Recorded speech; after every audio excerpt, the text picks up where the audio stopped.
importância do conhecimento espírita.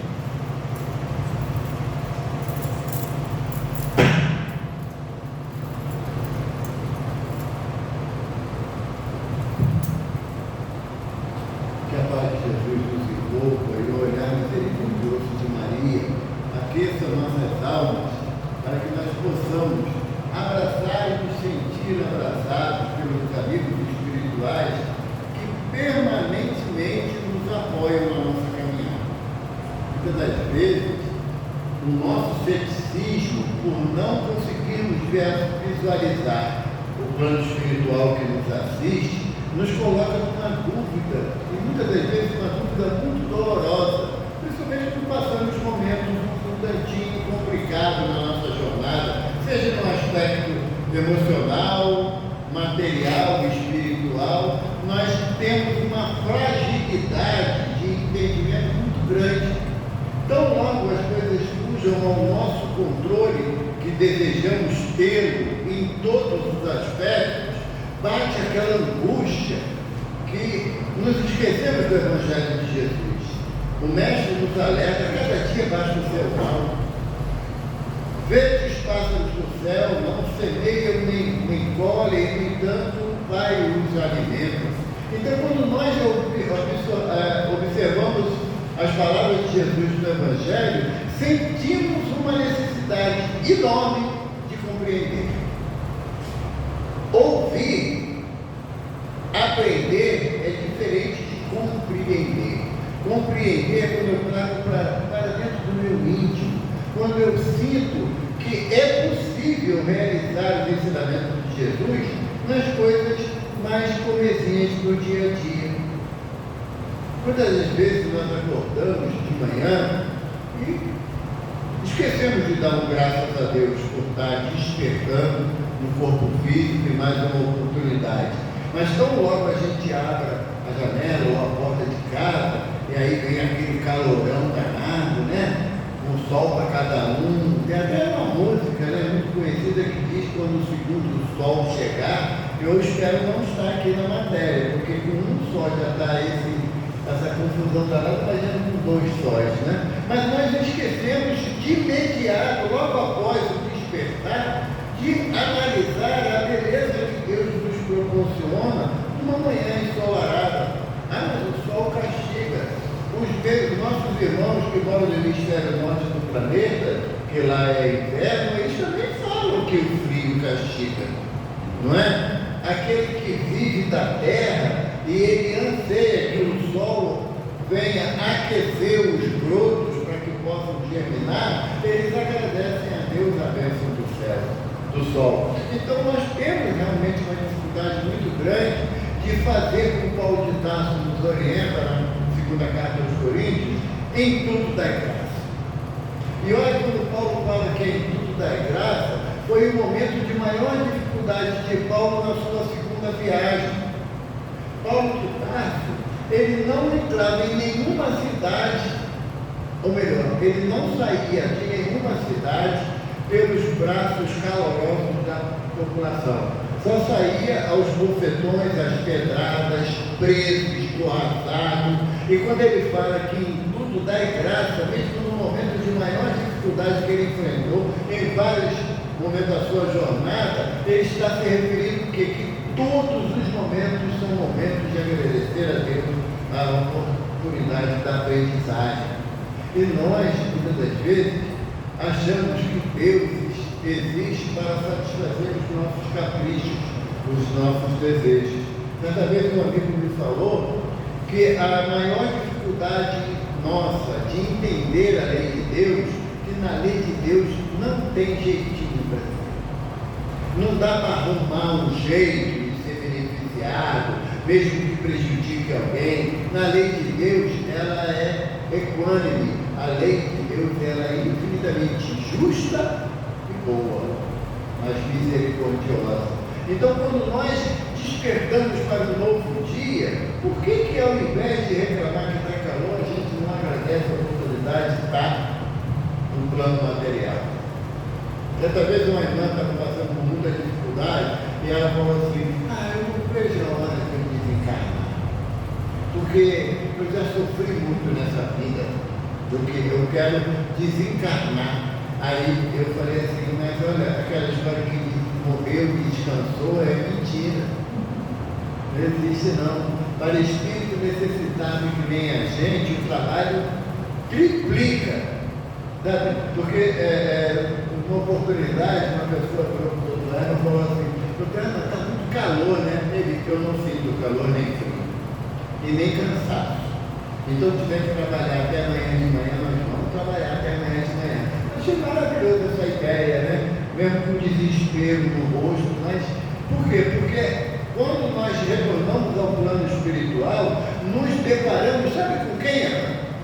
Conosco mesmo, com a nossa própria consciência, desfeito da máscara do corpo físico. E aí a gente fala assim, devia ter feito mais. Tive a oportunidade de fazer mais pelo próximo e por mim mesmo. E agora desencarnado ficou um pouquinho mais difícil. Porque quando nós estamos no plano material, encarnados, toda a atividade no bem, fala no Jesus no seu Evangelho, Deus centuplica. Olha que maravilha. A pessoa própria. Você comete um erro. É um erro. Vai contabilizar a sua economia espiritual. Mas o bem que você pratica, Deus centuplica. Deus deixa os contadores doidos. Sabe? Que é uma contabilidade que não tem parâmetro. Quando você entende que o bem favorece a você uma alegria interior impagável e jamais vai tirar essa alegria daquele que pratica o bem. Mas para nós podermos praticar o bem, nós precisamos invariavelmente de um único detalhe: conhecer o bem. A Benfeitora Joana de Ângeles fala numa mensagem que muitos de nós vamos para o inferno no caminho do céu. Forte, né? Forte. Por quê? Porque nós já sabemos qual é o caminho daquilo que nós denominamos como céu, que é a nossa consciência tranquila, mas ainda não toleramos as dificuldades do nosso caminho. Buscamos alcançar determinados atalhos do caminho que não foram criados por Deus, que só nos afastará do nosso objetivo. Assim poderíamos citar, diante da dificuldade que estamos passando, em qualquer nível, e eu começo a reclamar da situação. Mas isso acontece comigo. Ainda tem uma pergunta que é tão triste de fazer, mas que mal eu fiz a Deus, como se Deus fosse meu vizinho e eu poderia, na minha insanidade, algo fazer que pudesse confrontar com Deus. Não dá. Então, diante da dificuldade que nós enfrentamos na nossa jornada física e buscamos o atalho da reclamação, nós já sabemos que o caminho é aqui, mas eu pego um atalho e quero ir até Nova Iguaçu.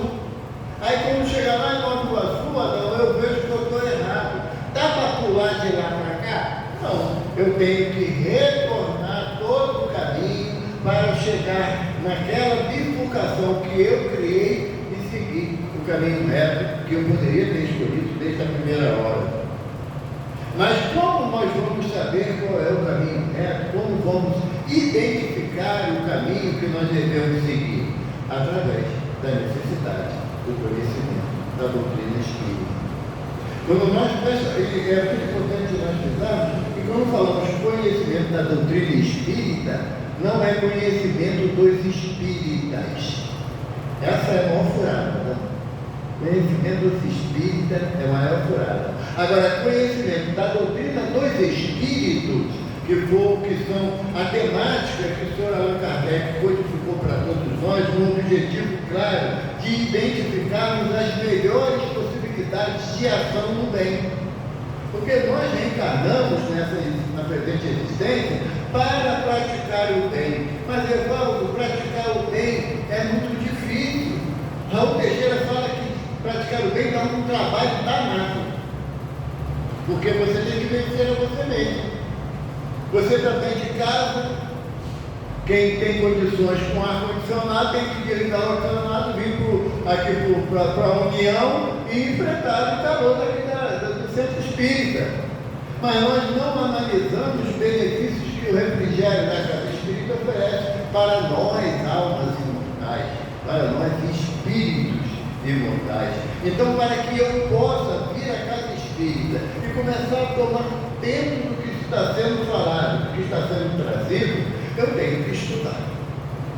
2 mandamentos que o Espírito de Verdade nos deixa no Evangelho segundo o Espiritismo. Espíritas, amai-vos. Ainda não consegui.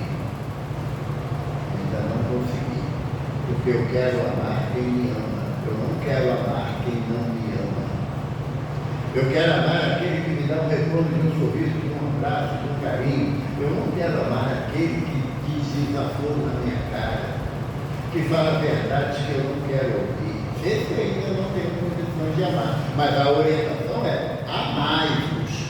Ele não faz distinção em relação àquele a quem eu vou ofertar o sentimento mais puro que não veio na criação de tudo que Deus faz pela ação do amor.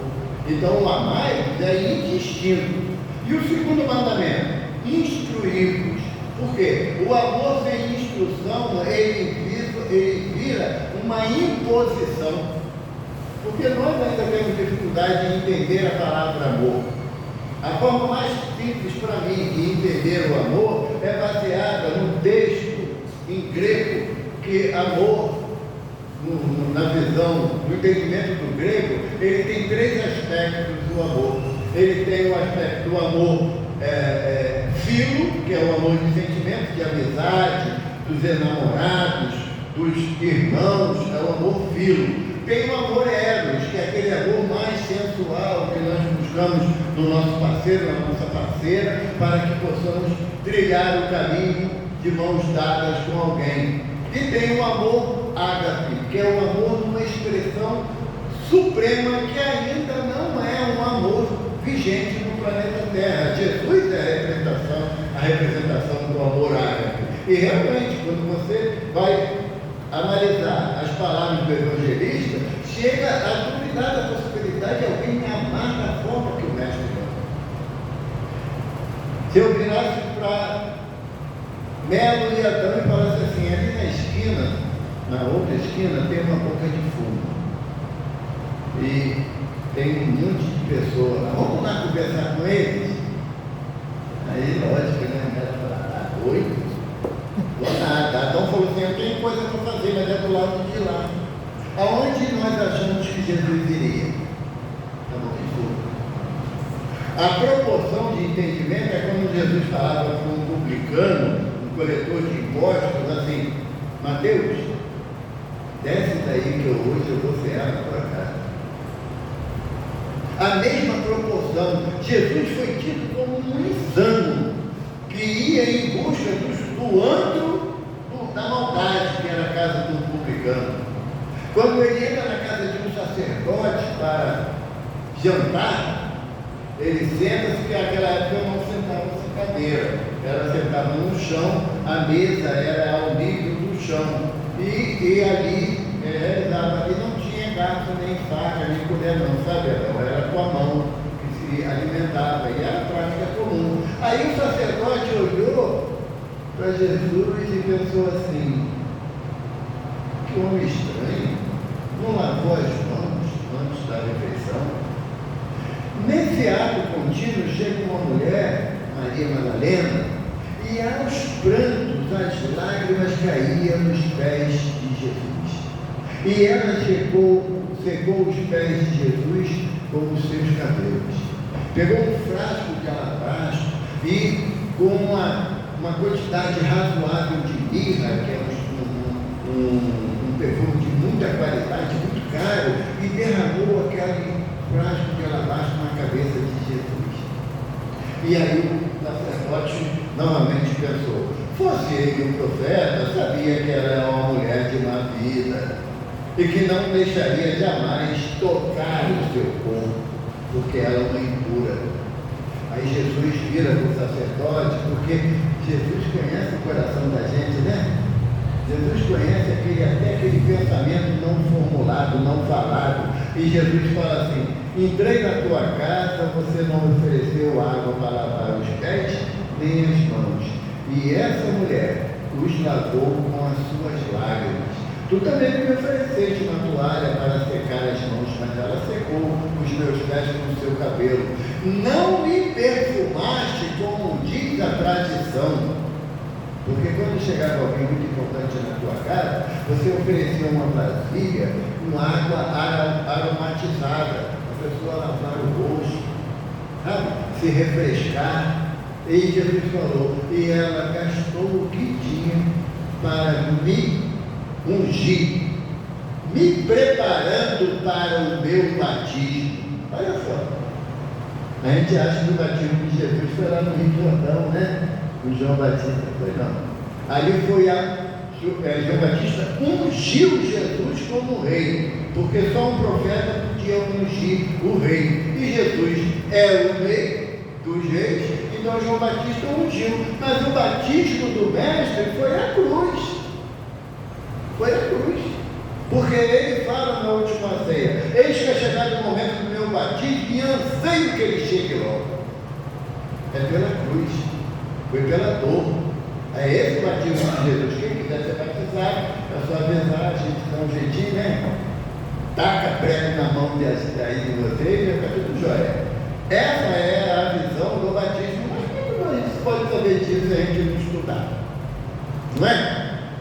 Eu vi certa vez uma pessoa falando na televisão que o professor Paulo Freire diz, que essa frase é atribuída a ele, que aquele que não gosta de estudar tem que aceitar o que ele fala.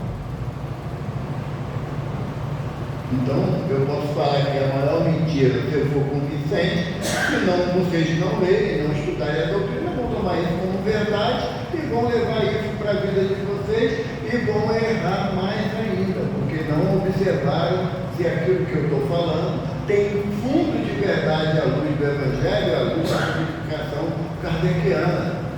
Kardec coloca no Evangelho do Espiritismo uma frase de João, o evangelista, que está lá na primeira epístola de João, está na Bíblia. João fala assim: não creais em todos os espíritos, vede antes se são da parte de Deus. Como é que você vai identificar um espírito é da parte de Deus? Pelo conteúdo da sua mensagem, como Jesus nos propõe. Uma árvore boa não dá maus frutos, como uma árvore má não dá bons frutos. Então, a partir do momento que eu me dedico a 1 hora por dia, 1 hora meia hora por dia, será que dá? Meia hora? 15 minutos, pronto. Vamos arredondar o negócio. 15 minutos por dia de eu pegar o Evangelho ou o Livro dos Espíritos, o Livro dos Médios, Céu e Inferno, a gente, para ler uma página 15 minutos por dia. Dá tempo de perder o ônibus para trabalhar. 15 minutos por dia. Porque enquanto eu não compreender a orientação do Espírito de verdade, para que eu tenha que me instruir, porque quando alguém vai falar alguma coisa para mim, eu tenho condições de analisar. Não é só chegar aqui nesse púlpito, soltar a palavra e achar que tem um monte de gente aqui que vai acreditar em tudo que eu falar. Não, eu tenho que ter base doutrinária. O que eu falar aqui, eu tenho que falar assim: vai lá no Evangelho do Espiritismo que você vai achar, vai no Livro dos Espíritos que você vai achar, e tem que achar. Certa vez eu fazia uma palestra numa casa espírita lá na Ilha do Governador, lá de José, o nome da casa, e eu peguei e falei assim: Livro dos Espíritos, questões 621, aonde está escrita a lei de Deus? Os benfeitores respondem a Kardec: na consciência. E toquei o assunto falar. Daqui a pouco, o Adão, um jovenzinho, deve ter uns 18 anos, ele lá sentadinho falou assim: é 621 mesmo, eu vi aqui no grupo. Agora que eu erro, né? É passar vergonha.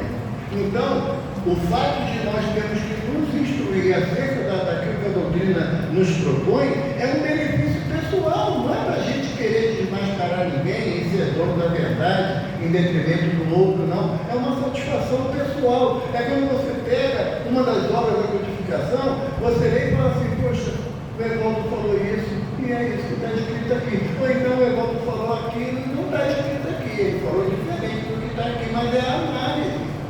Se nós não nos dedicarmos à instrução, a nos instruir à luz da doutrina dos Espíritos, nós vamos continuar entrando em encarnações, saindo de reencarnações e não estaremos produzindo nada para o nosso bem-estar.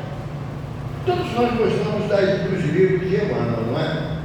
Principalmente o que é considerado Pentateuco, Emmanuelismo, né? Que é fonte viva com o nosso, caminho, verdade e vida, palavras de vida eterna, vinha de luz e fonte viva. São 5 obras, né? Vou repetir fonte viva.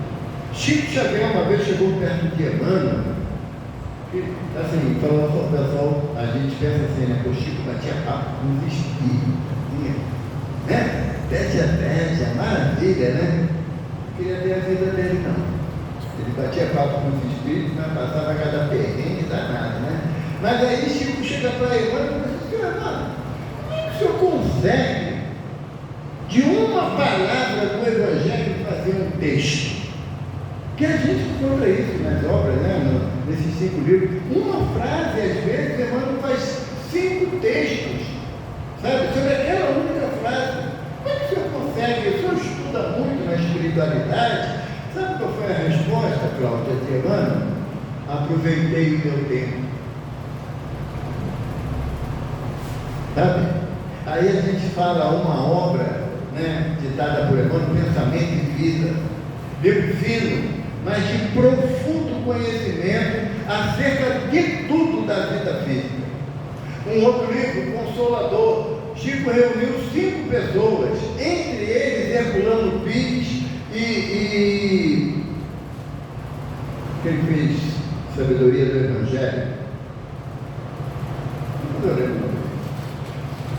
E essas pessoas que eram conhecidas, pessoas de muita intelectualidade, inclusive à luz da doutrina, tinham um conhecimento muito profundo, e essas pessoas fizeram perguntas a Emmanuel dos assuntos mais variados, que está nesse livro Consolador, dos mais variados. Emmanuel começa a responder aquilo que está no livro dos Espíritos, dá uma lambuja ainda de informação. Mas se nós não buscarmos nos instruir, como é que vai ser? Se nós acharmos que a biblioteca da casa, a livraria da casa está tão bonitinha, mas eu não entro lá para ver se tem alguma obra, porque os preços variam, né? Não é um preço fixo para tudo, né? Cada livro tem um valor diferente. E será que eu não teria condições de, assim, de 2 em 2 meses, eu juntar um dinheirinho para comprar um livro que vai me ajudar no entendimento, mas também vai ajudar a casa numa pequena receita? Sabe? Quando o Espírito de Verdade nos propõe instruí-los, ele está tentando nos retirar da escuridão da ignorância. Essa afirmação do Espírito de Verdade vai ao encontro de uma do Mestre Jesus, quando ele fala, esclareça-te com a verdade que ela te libertará. E a verdade vai te libertar da ignorância, da escuridão da ignorância. Quando você passa por determinada situação na sua jornada física e você não encontra respaldo de entendimento sozinho dentro de você, ao abrir uma obra, você começa a discernir sobre aquilo que está ali escrito e aplicar na sua vida cotidiana. Quando nós abrimos o Evangelho segundo o Espiritismo, aí está escrito lá assim, capítulo 14, honrai pai e mãe, piedade filial. E aí eu estava lendo outro dia, sabe, Adão, eu falei assim, gente, eu não lembro de ter feito uma prece para agradecer a Deus os pais que Ele me deu, a oportunidade que 2 pessoas se uniram para que eu tivesse uma nova existência. Eu faço prece pelo filho, pelo neto, pelos governantes, pelos dirigentes de casa espírita, eu faço prece por aquele que acabou de cometer um crime, mas por aqueles que me colocaram, me deram essa oportunidade de envergar um eu não faço prece. E o tema do texto de piedade filial diz da responsabilidade do amor que devemos nutrir por aqueles que nos foram veículos da presente existência, independente de terem acompanhado a minha jornada física ou não. Independente de terem me dado para adoção ou não, independente de terem me abandonado para que eu me virasse no mundo de meu Deus ou não, mas em um determinado momento da jornada desses dois espíritos, que reconhecemos na figura de pai e mãe, eles se uniram pelos mais variados motivos para me oferecer a condição da reencarnação. Mas está lá no Evangelho, sabe? O texto está lá bonitinho, esperando que nós tenhamos a boa vontade de ler, de analisar, de buscar o conteúdo do Evangelho, não para que o assunto seja fácil de uma conversa no grupo espírita, mostrarmos que temos alguma sabedoria, temos algum conhecimento. Não, é para o nosso crescimento individual. Quando Jesus fala que a verdade vai nos libertar, ele está falando individualmente, porque o meu conceito de necessidade de conhecimento é díspare de qualquer outro irmão aqui presente. Quando vocês se reúnem, eu vou falar isso para vocês afirmativamente, não é suposição, mas quando vocês se reúnem para estudar determinada obra da doutrina, num grupo de estudo que a casa oferece, tem um triplo de espíritos ali acompanhando, porque a necessidade de instrução afeta os dois lados. Mas se eu não tiver o hábito do estudo hoje, aqui no plano físico, eu vou desencarnar e não vai nascer do nada o desejo de instrução. É hábito, só que é um hábito salutar, é a oportunidade que eu tenho. Eu vou falar, me perdoe, não é nenhuma crítica não, mas enquanto eu me detenho na frente de uma televisão para ver novela, jornal, para ver futebol, eu estou perdendo a oportunidade de me instruir. Porque quando eu chegar de retorno à espiritualidade, ninguém vai perguntar como acabou a novela tal, quando foi o jogo tal. Ninguém vai me perguntar. Eu já gostei de futebol, sabe? Eu gostei muito, né? Gostei muito. Pois é, mas aí quando eles botam o jogo na hora que eu tenho compromisso, como é que ele pode fazer isso? É uma perseguição, né? Jogos, 9 horas da noite, eu estou saindo da casa espírita, 7h30. E aí chegar em casa, tomar banho para jantar, né? Como vai ser? Então, nós temos que decidir aquilo que é salutar para eu, espírito encarnado, e aquilo que agrada eu, espírito encarnado. Eu tenho que decidir isso, porque enquanto eu não decidir o que eu quero nessa existência, eu não vou buscar o conhecimento espírita, porque o conhecimento espírita vai me dizer que eu estou perdendo tempo com determinadas atividades. Esse ano que está se encerrando, eu vou encerrar o ano, Adão, com 71 palestras. Toda semana, graças a Deus, eu tenho que ficar falando para alguém, sabe? Tem sempre um encalço, porque ao ouvir, então tem sempre eu para falar. E aí me obriga o quê, Adão? A estudar. Acho que foi o jeito que o meu mentor, meu protetor arrumou para mim, eu me senti na obrigação de estudar. É uma boa receita. Vocês deviam começar a fazer palestra, porque realmente nos impõe, nos impulsiona a estudar. Às vezes eu sempre fecho o computador e eu falo assim, vou dar uma olhada no Facebook, né? No Instagram. Aí quando eu abro o Instagram, aí tem uma casa espírita que vai fazer uma palestra que é do meu interesse, aí eu já paro de fuxicar a vida dos outros nas mídias sociais e eu vou assistir a palestra, porque é um tema que eu tenho que preparar para falar em algum lugar. Então a necessidade nós criamos de acordo com a nossa possibilidade. Porque tem uma página de Emmanuel que ele diz que aquele que se julga muito ocupado nas suas tarefas diárias jamais terá tempo para Jesus. Jamais terá tempo para Jesus. Quando deveria ser o nosso foco principal. Porque Jesus, ele tinha acabado de fazer o Sermão do Monte Ele entra em prece agradecendo a Deus a oportunidade do esclarecimento, e quando ele abre os olhos, ele vê que a multidão tinha se dispersado. E ele pergunta aos discípulos: onde todos? Eles falaram: foram-se, mestre. E Jesus perguntou: e vocês também não vão? Aí Pedro perguntou e falou assim: e aonde, Senhor? Se só tu tens palavras de vida eterna. Sabe? Você pega uma palavra do Evangelho, uma única palavra do Evangelho de Jesus, e você se refletindo sobre ela, você vai encontrar inúmeras citações das suas necessidades pessoais. Inúmeras. Porque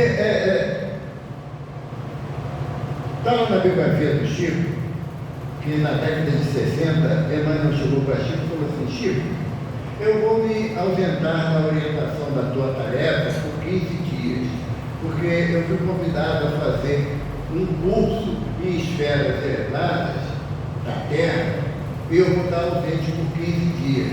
Mas Natanael vai ficar te orientando no que for necessário. E tá bom, e o Chico obedeceu, né? Porque não tinha outra alternativa, né? O Emmanuel já tinha decidido que ia ficar 15 dias distante. Passados os 15 dias, Emmanuel se apresenta, e Chico, naquela curiosidade comum: e aí, seu Emmanuel, como é que foi o curso? O que o senhor achou? O senhor aprendeu para trazer para a gente? Aí Emmanuel falou assim: Chico, eu me senti um crocodilo. Aí Chico: uai, por que, Fernando? Ele falou: Chico, nós passamos 15 dias, olha só, não, 15 dias estudando uma palavra do Evangelho de Mateus no capítulo 28. Uma palavra, 15 dias. Terminou o curso, eu absorvi muito pouco. 15 dias, uma palavra de um capítulo do Evangelho. Aí sabe por que ele fala que ele se sentiu um crocodilo? Sabe por quê? Porque o crocodilo, a memória do crocodilo leva de 10 a 12 segundos. Ou seja, o crocodilo pega uma presa, come. Passou 10 ou 12 segundos, ele esqueceu, comeu. Então ele vai caçar de novo. Só que quando ele quer comer de novo, o estômago está cheio, ele regurgita.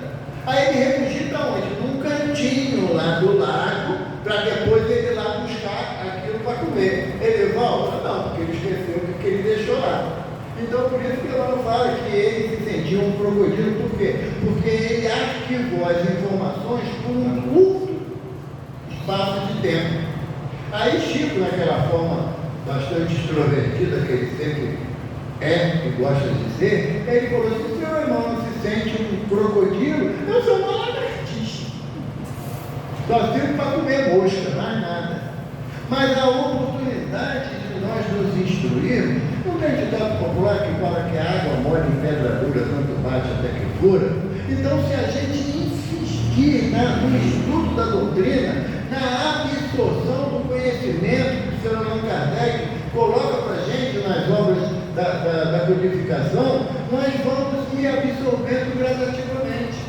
Não é que a gente vai virar uma enciclopédia ambulante, não vai. A nossa capacidade mental não tem essa possibilidade. Mas quando alguém fala algum assunto que você já leu, que você já estudou, aquilo ativa.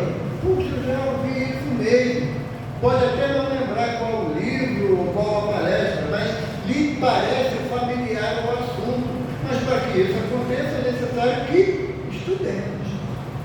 Estudemos. Porque senão nós vamos passar, a casa vai fazer mais 85 anos, tá, Pedro? E não vamos aprender. Porque a minha parcela de responsabilidade é estudar. Eu vou falar uma coisa aqui, eu não sei se você vai gostar não, mas vou falar. Tá bom? Pode? Tá vendo, né? Teu pai que está mandando falar. Tá bom? A doutrina espírita não é salvacionista. Se está pensando de vir para cá, sentar na cadeirinha, assistir palestra, tomar um passo, beber água, está tudo resolvido, não tem nada resolvido. A doutrina espírita ela é progressista. A partir do momento que eu introjecto o Evangelho de Jesus no meu coração, eu me proponho uma mudança. eu proponho a mim mesmo um progresso diário. Aquilo que me irritava, que falava comigo, que eu me aborrecia e eu saía cuspindo marimbondo, a partir do momento que eu me proponho a estudar o Evangelho de Jesus, eu já começo a me calar, a não usar a palavra como chicote para punir aquele que falou que eu não gostei. A proposta da doutrina pode vir aqui na casa e criar reuniões, segunda, quarta, sexta, sábado, domingo, terça e quinta, o dia todo. Pode.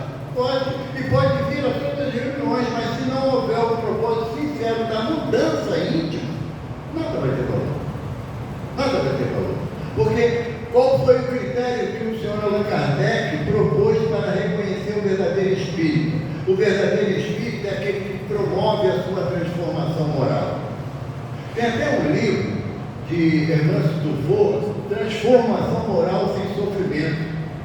Um livro que vale a pena ser lido.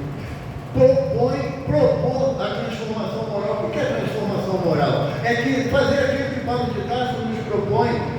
Uma nova criatura eu sou. Aquele que crê em Cristo, uma nova criatura é. Mas não é que uma nova criatura que você apagou o passado, não. Porque um ato, ele vai gerar uma consequência. E toda consequência, ela tem que ser analisada e modificada. Então, é uma nova criatura no sentido de que eu começo a me distanciar daquilo que eu sei que não me faz bem. É me distanciar daquela situação onde eu não faço fofoca, eu apenas comento o fato de alguém. Ou então, que uma vez uma jovem falou, eu tenho inveja branca. Eu nunca ouvi dizer que tem inveja preta. Inveja é inveja. Não existe mais ou menos inveja. Não existe inveja simples, inveja mais complicada. Não, inveja é um defeito moral. E se eu sou invejoso, eu tenho que trabalhar dentro de mim para controlar essa dificuldade, para que eu possa progredir moralmente. Nós somos oriundos como os espíritos imortais de diversas orientações religiosas, não é? Foi uma vez um irmão lá no tratamento, ele entrou na sala, aí o doutor Herman olhou para ele e falou assim, deixou os elefantes lá fora, seguiu tudo. Ele já vem espiritualmente na característica do indiano. E se passar um elefante aquele monte, vai embora. Então nós temos as nossas características milenares das diversas jornadas que nós participamos reencarnados no planeta. Nós já viemos, nós espíritas, já viemos de diversas correntes filosóficas e religiosas, budismo, islamismo, o Islã, Maomé, o judaísmo, as religiões africanas. Nós já visitamos isso tudo. Nós, nessa existência, estamos internados na doutrina espírita, que é para que nós absorvamos todo o conhecimento ao longo de várias jornadas e comecemos a praticar o bem. Através de um passe, através de um atendimento fraterno, através de um oi, tudo bem? Sabe?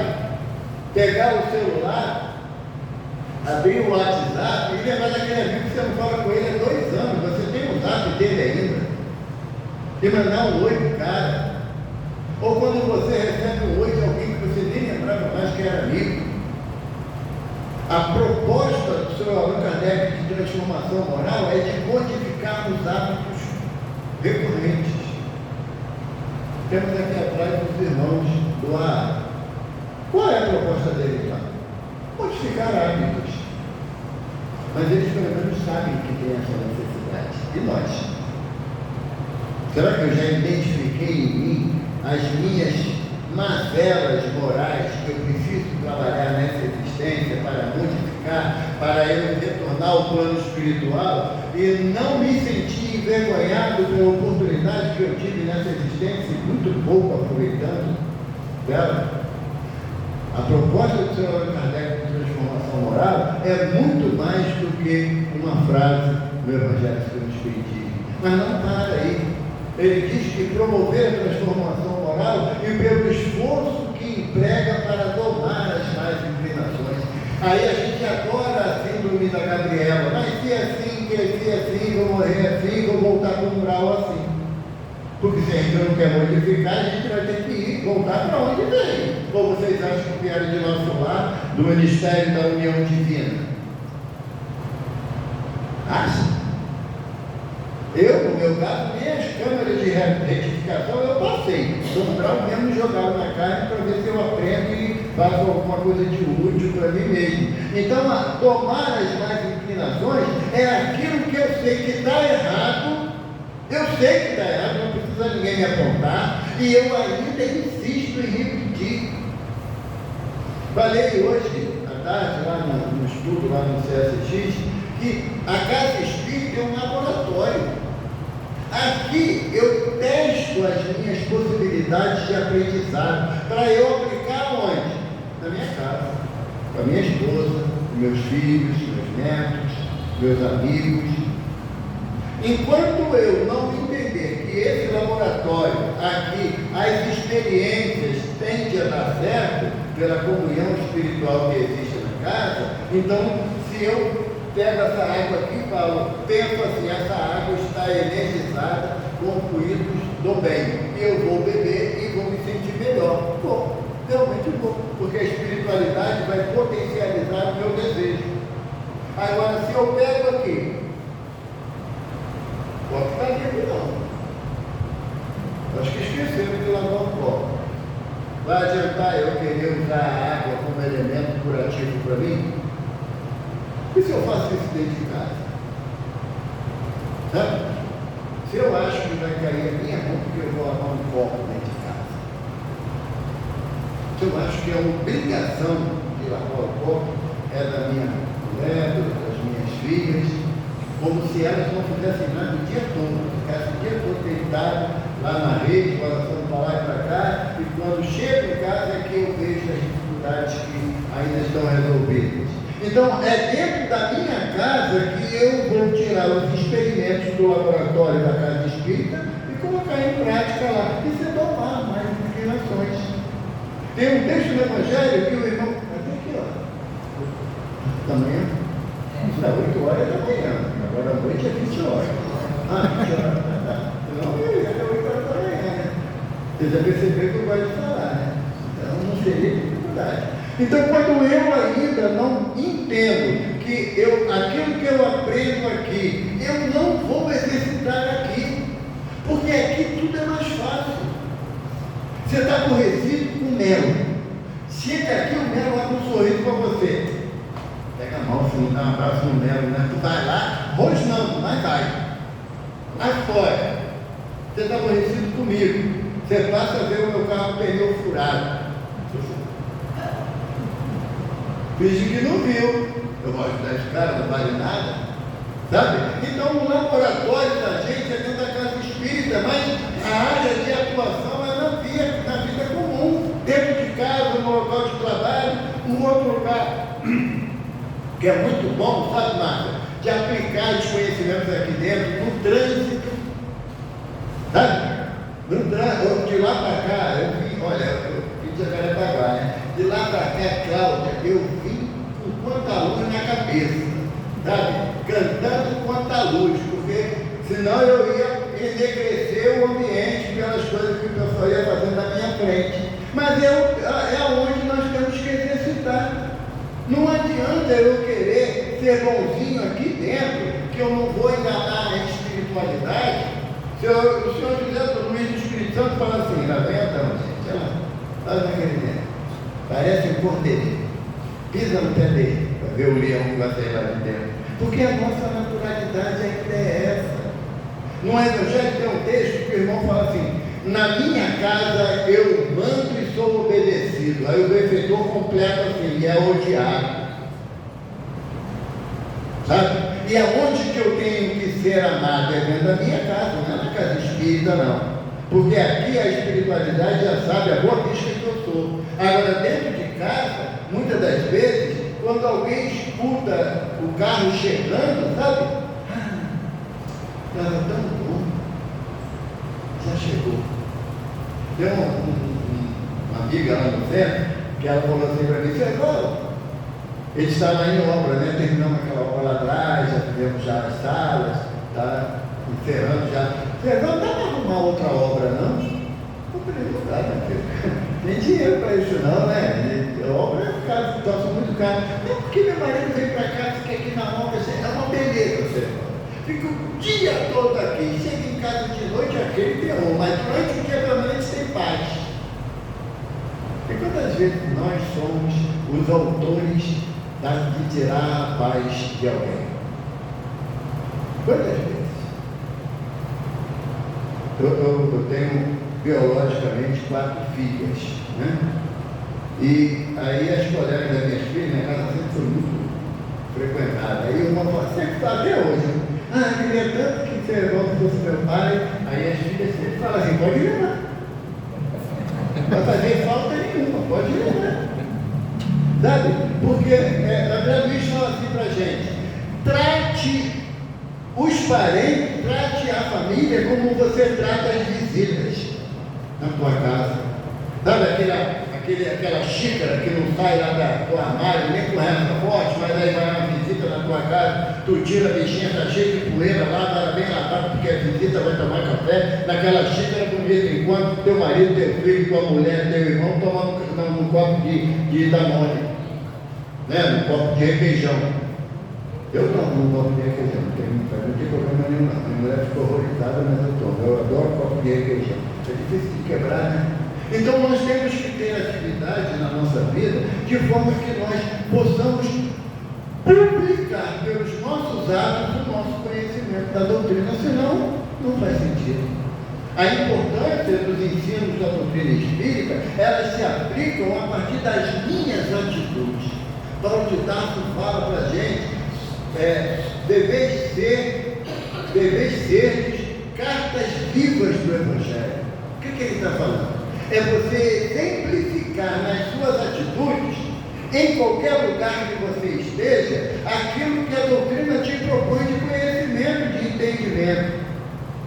É essa a proposta que a doutrina dos Espíritos nos faz, porque tem uma página falando sobre virtude do Evangelho, e o benfeitor fala que a virtude é aquilo que você faz sem que ninguém esteja vendo. Sabe? Não é você esperar alguém olhar para você tomar a atitude correta, é aquilo que a tua consciência te manda fazer naquele momento. Se nós não mudarmos o nosso entendimento acerca dos nossos estágios na casa espírita, nós retornaremos ao plano espiritual, é inevitável, não é? Mas retornaremos com uma história mal contada, porque nós não poderemos dizer que não sabíamos. Nunca ouvi falar da necessidade da minha transformação moral. A gente pode falar assim, sabe? Então, por isso que é importante o estudo da doutrina. Não é para você fazer discussões dialéticas com outros irmãos de outras ramificações cristãs, não. Não é para você. Kardec fala assim para a gente, em obras póstumas, a doutrina espírita não tem o desejo de angariar prosélitos. O que Kardec está falando? A gente não quer ganhar seguidores. A gente não quer encher aqui a união de 300 pessoas aqui. Quem puder sentar pode, quem não pode ficar em pé. Seria bonito? Seria, mas não é o objetivo. O objetivo é mudar eu, mudar você, mudar cada um de nós. A proposta da nossa modificação. Então, nessa proposta, eu só vou poder ter mais conhecimento do que eu preciso mudar se eu buscar o entendimento, a instrução. Senão eu vou continuar a ser massa de manobra. Eu vou continuar, a quem chega aqui no púlpito para falar, vai falar e eu vou tomar como verdade, porque foi falado lá na união. Mas o que eu faço no tempo que eu me disponho para ler uma obra doutrinária? Kardec fala no livro dos Médiuns que são 3 obras básicas que nós devemos consultar permanentemente. Ele cita o que é o Espiritismo como primeira obra. É um livrinho fininho, que é o Espiritismo. O segundo livro, o Livro dos Espíritos, que dá mais robustez ao conhecimento. E ele coloca em terceiro lugar procurar o livro dos médios ou o livro dos evocadores, né? Que ele coloca lá. Mas ele coloca esses 3 livros, por quê? Porque a edição do livro dos médios ainda não existia, o Evangelho do Espiritismo, o Céu e o Inferno e a Gênesis.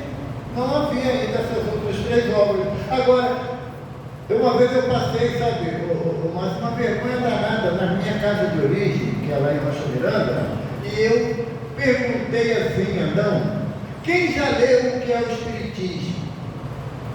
É o livro que a Mocidade Espírita distribui quando o jovem ingressa na mocidade. Quem já, que eu ia lá comprar lá com o tio? Quem já leu o que é o Espiritismo? Só eu fiquei de braço levantado.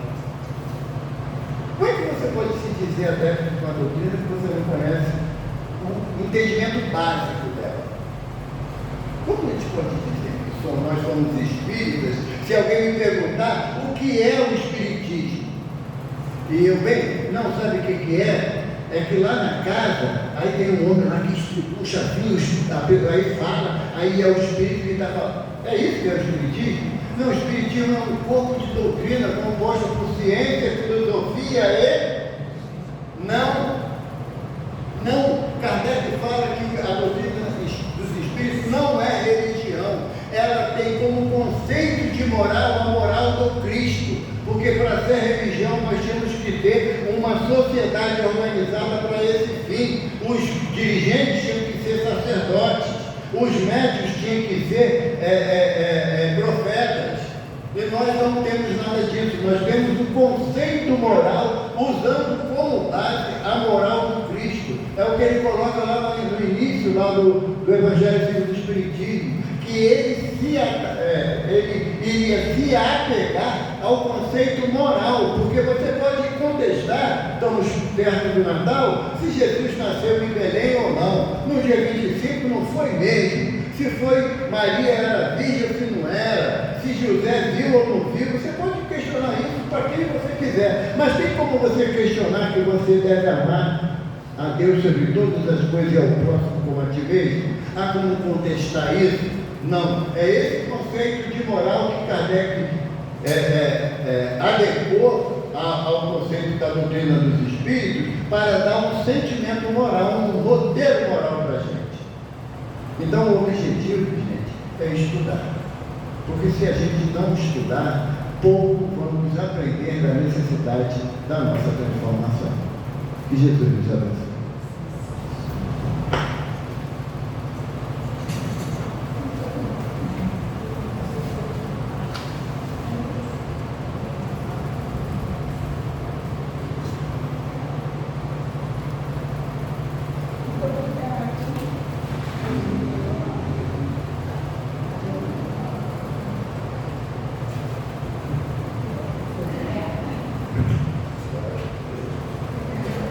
Muito obrigada, meu irmão, por vir aqui nos lembrar que o Espírito de Verdade falou para a gente, né?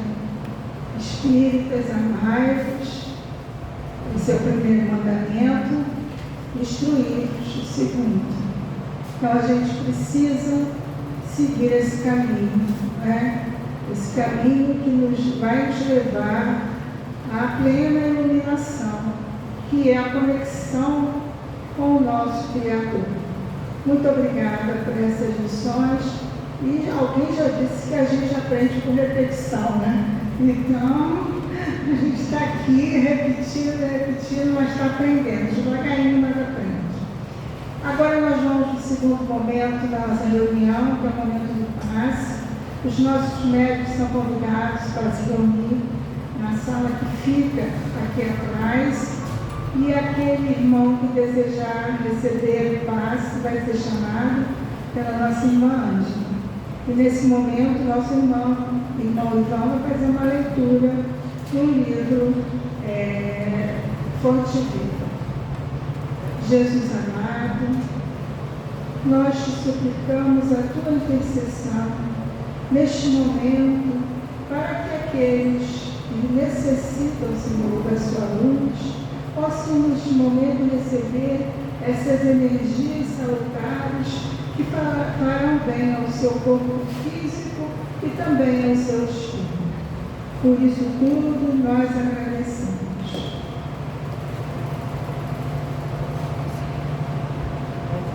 Mais uma mensagem de Emmanuel, do livro Fonte Viva, sobre a vida de Chico Xavier. Caindo em si. Caindo, porém, em si. Lucas capítulo 15, versículo 17. Este pequeno trecho da parábola do filho pródigo desperta valiosas considerações a respeito da vida. Judas sonhou com o ensino político do Evangelho, interessado na transformação compulsória das criaturas. Contudo, quando caiu em si, era demasiado tarde, porque o divino amigo fora entregue a juízes cruéis. Outras personagens da Boa Nova, porém, tornaram a si a tempo de realizarem salvadora edificação.